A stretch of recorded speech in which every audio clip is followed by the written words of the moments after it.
Enviromena is one of the region's leading solar companies. Founded in 2007, we build, operate, and own solar power plants across the Middle East, North Africa. We've done projects in 9 countries, giving us one of the broadest footprints of solar projects in the Middle East, North Africa.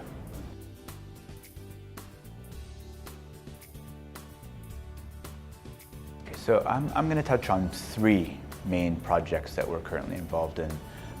The first one is 250 megawatts of projects under construction in Benban, Egypt. These are developed under the feed-in tariff program, and we're very excited to be building one of the largest portfolios within that solar park.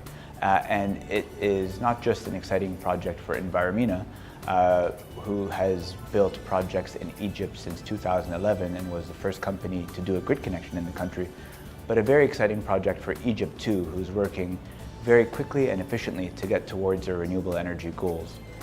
Another exciting project which Enviromena is currently working on is the Benuna solar power project, which will be the largest project ever built in Jordan. This is coming off the recent delivery and grid connection of the Khoreibi plant, which is a 103 megawatt plant that we built in Jordan, which was the largest solar project ever built in the country, up until the Benuna project, which we're currently building, which is 2.5 times larger and will be the largest project to ever be built in Jordan.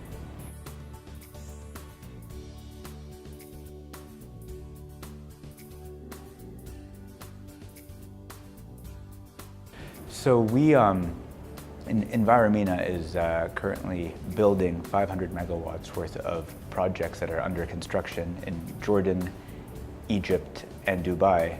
And an exciting part of that portfolio are the rooftop projects that we're currently building in Dubai, and we expect to soon see under the net metering program in Saudi Arabia once it is introduced as well.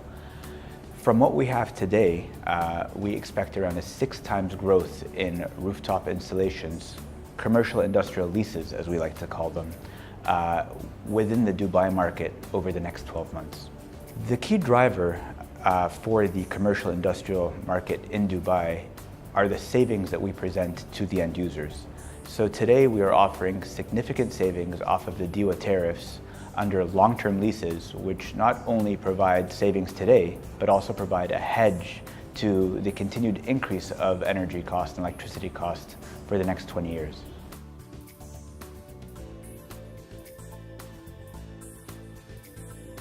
Success speaks for itself when it comes to the Shams Dubai program today. A number of companies have been launched focusing on servicing the Shams Dubai program, both from a residential and from a commercial industrial standpoint. And we're seeing tremendous activity in terms of new installations across Dubai. And we believe that that is a model that can be replicated very successfully in many other parts of the region as well.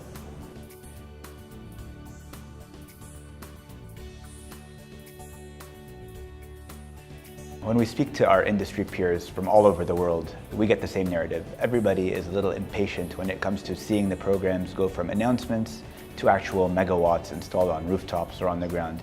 So we don't believe that the region is slow to come into regulation. I think we are moving at a very rational pace. The opportunity is there. Solar in the Middle East, North Africa makes more sense than virtually anywhere else on the planet when it comes to the production output that we get from our solar power plants. And today, fundamentally, the cost of electricity using traditional sources is far higher than the cost using solar resources.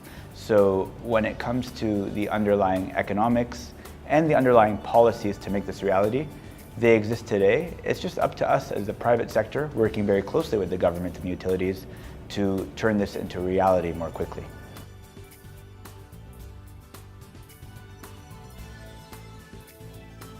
So the ground mount projects were really acting as headline numbers to see how low solar can be created at a utility level. So we've seen record announcements in the UAE, Saudi Arabia, and across the region for renewable installations at utility scale. We believe that can be directly reflected in a different scale on the rooftop installations as well. So the same kind of savings that the utilities are seeing compared to using traditional hydrocarbons and sources for production of electricity can be seen in rooftops, but at a different scale. So that percentage value in terms of savings can be considered similar.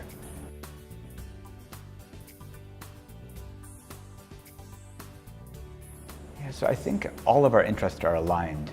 Both the utilities, the governments, and the private sector have an aligned interest to install as much solar as possible, as quickly as possible on regional grids. The reason for that is what solar electricity displaces is peak electricity. In the middle of the day when the sun is shining, when peaker plants have to turn on, which inherently are the highest cost in terms of kilowatt hour production. So that is the most subsidized part of the current retail and commercial electricity cost. So solar is a welcome addition to the power grid today, and that's what really is enabling and allowing for programs like Shams Dubai, net metering in Abu Dhabi, Saudi Arabia, and across the broader region as well.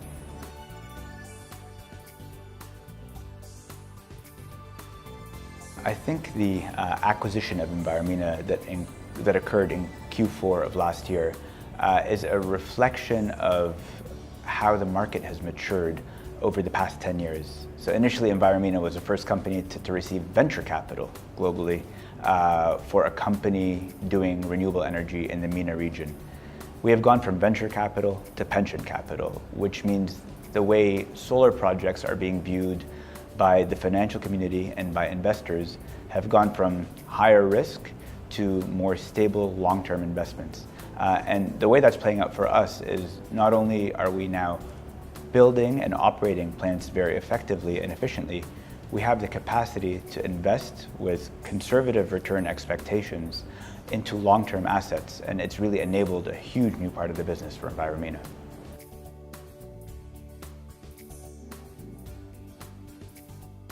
If you take a look at the history and the growth of the business, every year we seem to take on bigger and bigger projects. And now we don't only have the capacity to build these projects, we can now work with partners or independently to invest and own these projects as well.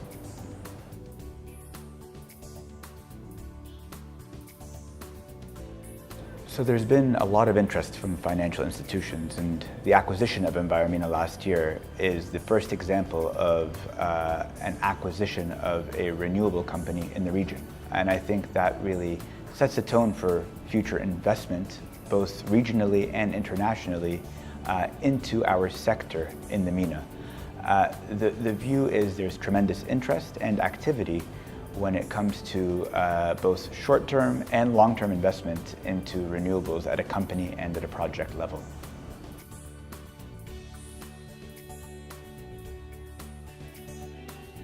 One of the challenges that our industry is facing today within the region is just the pace of growth we see means we need the appropriate human capital and the experienced human capital to be able to build and develop solar projects and renewable projects in general at the pace that is expected from the announcements in the region.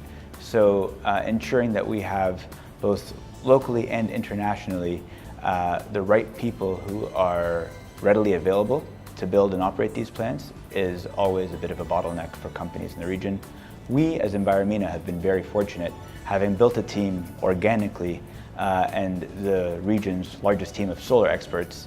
We feel like we're in a very good position to take on that challenge.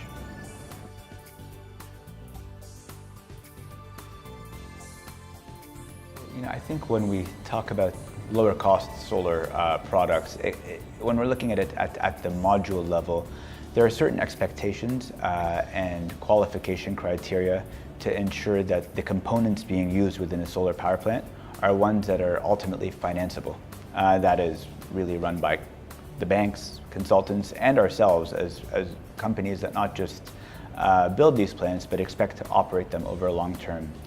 We have seen some examples, and I think we see on social media and on things like LinkedIn videos of some of the plants gone wrong. Most recently, a lot of press has gone towards some of the lower quality plants that were built in India that have faced some problems. We think that is a challenge that is going to happen when people are just looking at a headline price and that lowest cost EPC or that lowest cost headline number. It can come at the compromise of quality.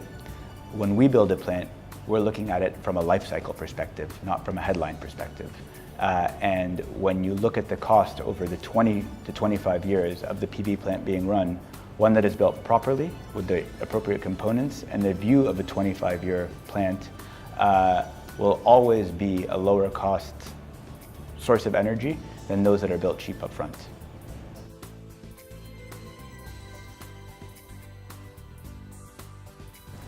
We see that storage is a natural extension to the photovoltaic offering that Enviromena has today.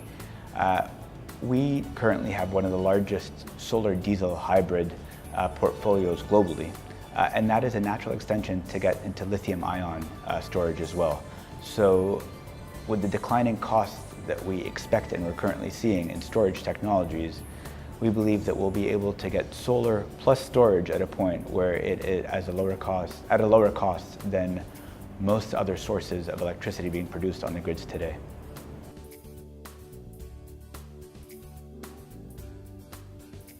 One trend that we're following very closely is the impact of electric vehicles on power grids, where vehicles are no longer a source of hydrocarbon demand, they're becoming a source of electricity demand. And the impact that will have in terms of what time of day they're being charged and the additional power required onto grids is a very interesting one to follow, and we expect that from a long-term point of view, it'll lead to a lot more electricity demand on power grids, both locally and globally.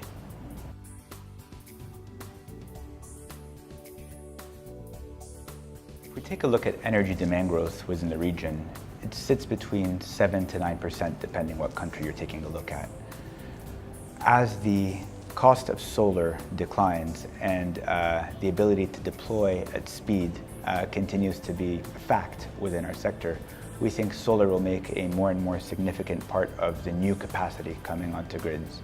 When it comes to a specific projection, we think that the government targets that have been set out from country to country are ones that will not only be achieved, but will likely be exceeded between 2020 and 2025.